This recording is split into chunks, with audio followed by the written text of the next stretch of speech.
नमस्कार दोस्तों, स्वागत है आप सबका आपके अपने YouTube चैनल ई एक्सपोजर में। तो दोस्तों, आज हम पढ़ेंगे दिशा और दूरी से संबंधित कुछ महत्वपूर्ण प्रश्न। इससे संबंधित इसकी बेसिक जानकारियाँ आपने फर्स्ट पार्ट में पढ़ ली हैं। तो दोस्तों शुरू करते हैं इससे संबंधित क्वेश्चन। दोस्तों एक रिक्वेस्ट है, अगर आप इस चैनल पर नए हैं तो चैनल को सब्सक्राइब करना ना भूलें, बेल आइकन ज़रूर प्रेस करें और दोस्तों में वीडियो को शेयर करें।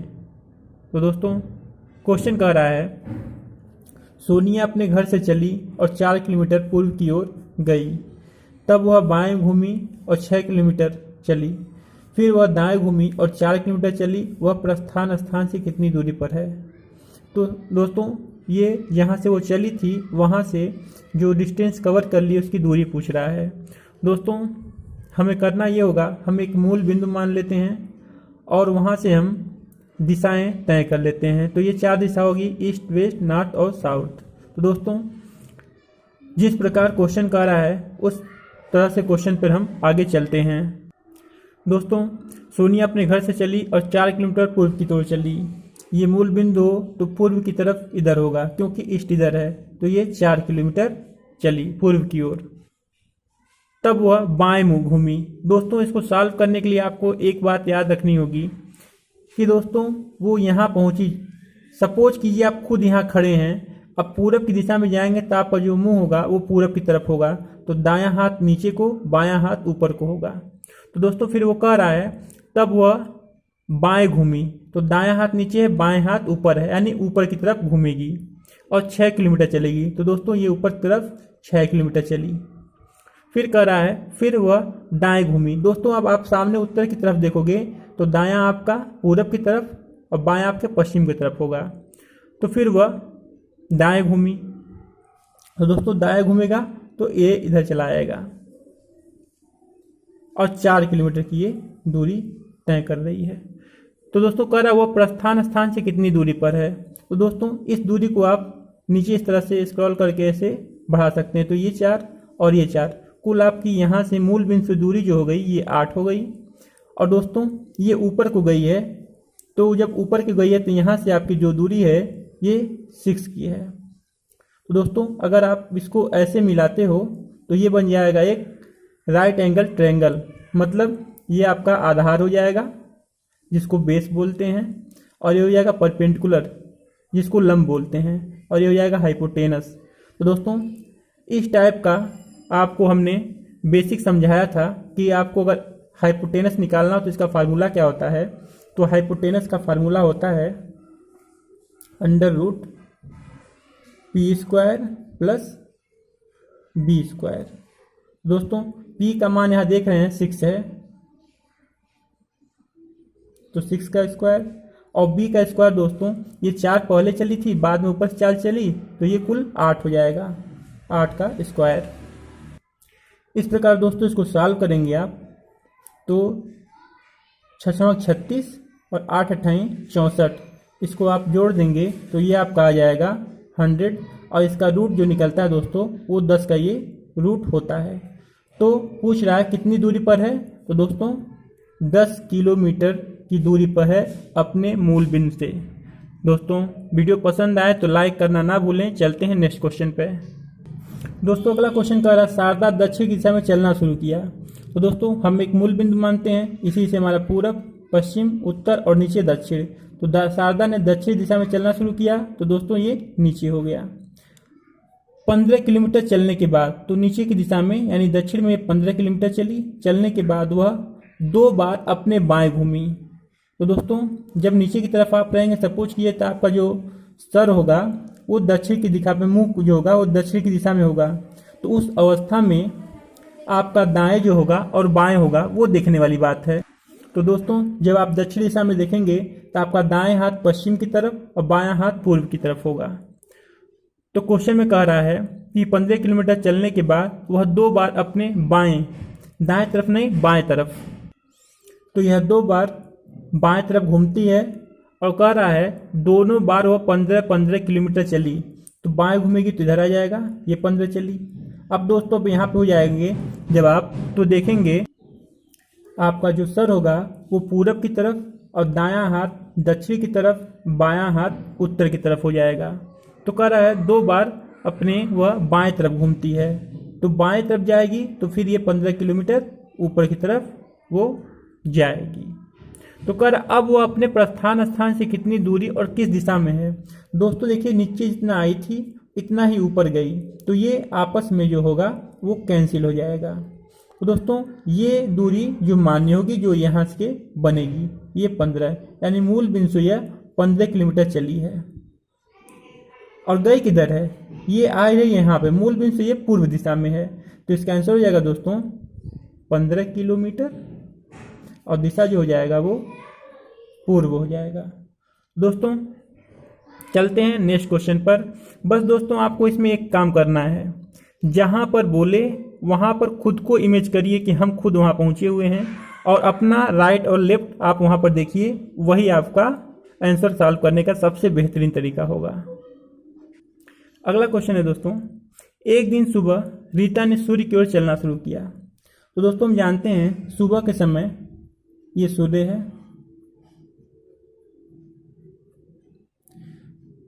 तो सूर्य जो होता है वो पूर्व दिशा में ही निकलता है। तो कल एक दिन सुबह रीता ने सूर्य की ओर चलना शुरू किया, तो इधर को चलना शुरू की होगी सूर्य की तरफ, यानी पूर्व दिशा में चलना शुरू की होगी। कुछ दूर चलने के बाद वह अपने बाईं ओर, अब यहाँ से दायां आपका दक्षिण में और बायां आपका उत्तर में, तो अपनी बाईं ओर मुड़ी, तो ये बाईं ओर मुड़ गई।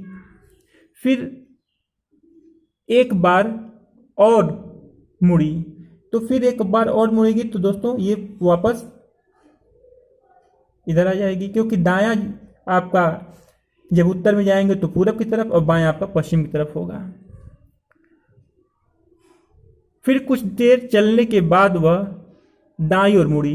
दोस्तों जब आप पश्चिम की तरफ चलोगे तो फिर वो आपका दायां उत्तर की तरफ, और बायां जो होगा वो दक्षिण की तरफ होगा। तो दाईं ओर मुड़ी, तो दाईं ओर मुड़ेगी दोस्तों, तो ये इधर ऊपर चल जाएगा। तो कह रहा उसका मुख अब किस दिशा की ओर है। तो दोस्तों इस प्रकार हम कह सकते हैं कि इसका जो मुख होगा अब वो उत्तर दिशा की तरफ होगा। यही होगा दोस्तों आपका आंसर। दोस्तों चलते हैं नेक्स्ट क्वेश्चन पे। अगला क्वेश्चन है दोस्तों, कह रहा है ए और बी विपरीत दिशाओं में चलना आरंभ करते हैं। तो कोई भी दिशा अपने आप से मान लीजिए, जैसे हम मान लेते हैं ये बिंदु है, यहीं पे ए भी था और यहीं पे बी भी था, तो विपरीत दिशा में ये इधर चलेगा और ये बी इधर चलेगा, ए इधर चला और बी उधर गया। तो कह रहा दोस्तों ए 3 किलोमीटर और बी 4 किलोमीटर, ए 3 किलोमीटर यहाँ से चला और बी यहाँ से 4 किलोमीटर चलता है। फिर ए दाईं ओर घूम जाता है। दोस्तों जब आप यहाँ से अपने आप को देखोगे तो ये पश्चिम का दिशा होगा, दाएं तरफ आपके ऊपर होगा, बाएं तरफ नीचे होगा। तो कह रहा है ए दाईं ओर घूम जाता है और 4 किलोमीटर चलता है, तो ए दाईं ओर घूमा 4 किलोमीटर चला। और इसी प्रकार कह रहा है बी बाईं ओर घूमा, तो दोस्तों ये बाएं नीचे तरफ आएगा, सॉरी दोस्तों दायां ये नीचे आएगा, बायां आपका ये ऊपर जाएगा। तो बी बाईं ओर घूमा और 3 किलोमीटर चला, तो ये 3 किलोमीटर हो गया। कल दोनों आरंभिक बिंदु से कितनी दूरी पर हैं। तो आप यहाँ देख सकते हैं कि ये 4 और ये 3, या ये भी 4 और ये 3, तो आपको हाइपोटेनस इसका ज्ञात करना है। तो दोस्तों आप देख चुके हैं हाइपोटेनस इक्वल टू होता है P square plus B square. तो यस इक्वल टू हो जाएगा, पी की वैल्यू आपकी हो जाएगी 4 और प्लस 4 का स्क्वायर प्लस ये 3 का स्क्वायर। दोस्तों सिर्फ हमने इसके लिए ये इसकी वैल्यू रखी है। इस प्रकार हो जाएगा ये 4 चौका 16 और 3 त्रिक का 9। तो दोस्तों ये वैल्यू आ जाएगी आपकी √25 और रूट से निकालेंगे बाहर तो आपका आ जाएगा 5।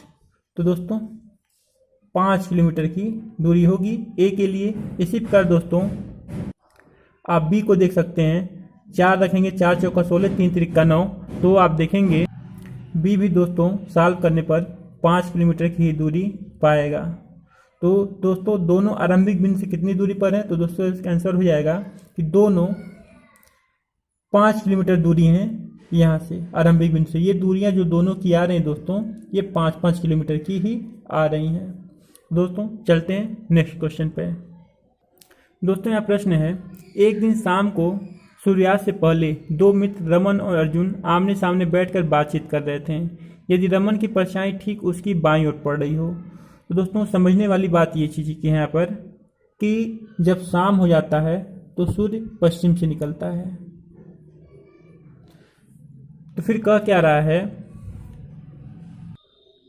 कि यदि रमन की परछाई ठीक उसकी बाईं ओर पड़ रही हो।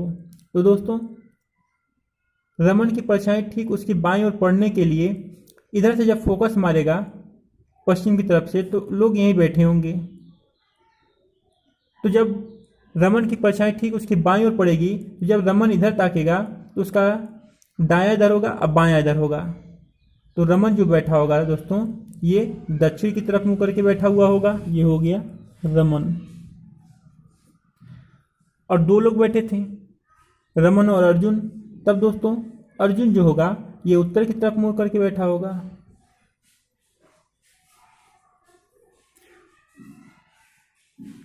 तो कह रहा है दोस्तों तो अर्जुन किस दिशा की ओर मुंह करके बैठा है।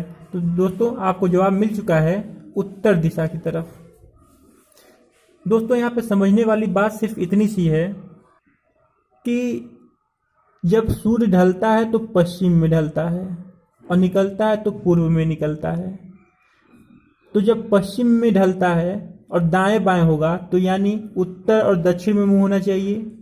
और वहीं पे अगर दोस्तों आगे और पीछे बनता परछाई तो मुंह जो होगा वो पूरब और पश्चिम में होना चाहिए, जो कि हमने बेसिक वीडियो में आपको अच्छे से समझा दिया है। तो उम्मीद है दोस्तों उत्तर अच्छे से समझ में आ गया होगा। अगर अभी नहीं समझ में आया तो एक बार आप जाइए बेसिक वीडियो में और वहाँ देखिए और फिर इस क्वेश्चन को देखिए, आपको निश्चित तौर पर समझ में आ जाएगा। तो चलते हैं दोस्तों अगले क्वेश्चन पे। और दोस्तों वीडियो अगर पसंद आ रही है तो लाइक ज़रूर करें और चैनल पर नए सब्सक्राइब जरूर करें। और मेरा वादा है दोस्तों ऐसा वीडियो आप पूरे यूट्यूब पे कहीं पाओगे नहीं। तो दोस्तों चलते हैं नेक्स्ट क्वेश्चन पे। अगला क्वेश्चन कह रहा है दोस्तों, एक व्यक्ति दक्षिण दिशा की ओर चलता है और 10 किलोमीटर दूरी तय करता है। दोस्तों यहाँ पे दिशा दिया है कि ये दक्षिण की तरफ जा रहा है और 10 किलोमीटर की दूरी तय किया है। तब वो अपनी दाईं ओर घूमता है। दोस्तों अब ये जब दक्षिण की तरफ देखेगा तो दायां उसका इधर होगा। तो कह रहा है दोस्तों तब वो अपनी दाईं ओर घूम जाता है और 15 किलोमीटर चलता है। तो ये दोस्तों यहाँ से दाएं घुमा और ये 15 किलोमीटर चला। इसके बाद वह अपनी दाईं ओर घूम जाता है। दोस्तों जब पश्चिम में देखोगे दाएं आपका ऊपर आएगा। तो इसके बाद वो क्या करता है कि इसके बाद वह अपनी दाईं ओर घूम जाता है, 10 किलोमीटर चलता है। दोस्तों ये पुनः ऊपर जाएगा और 10 किलोमीटर चलता है। आरंभिक बिंदु से अंतिम बिंदु के बीच अल्पतम दूरी कितनी है। दोस्तों ये 10 से ये 10 कैंसिल हो गया, जैसे आपने पिछले क्वेश्चन में देखा। तो ये जो आपका 15 है यही यहाँ पे मान्य होगा। तो दोस्तों ये शुरुआती दौर से और अंतिम बिंदु की जो दूरी होगी वो 15 किलोमीटर होगी। तो आपका आंसर हो जाएगा दोस्तों 15 किलोमीटर। दोस्तों यहाँ पे एक बात ध्यान देने वाली बात है, ये टोटल दूरी नहीं ऐड होती है क्योंकि यहाँ पर विस्थापन नियम लागू होता है। आप जितना चले उतना ही वापस चले गए तो ये दूरी 0 हो गई। जो मूलतः डिस्टेंस दिखता है वही दूरी मानी जाती है। दोस्तों उम्मीद है आपको सारी बातें समझ में आई होंगी। दोस्तों मिलते हैं इसके थर्ड पार्ट में, तब तक खुश रहिए, मस्त रहिए। जय हिंद।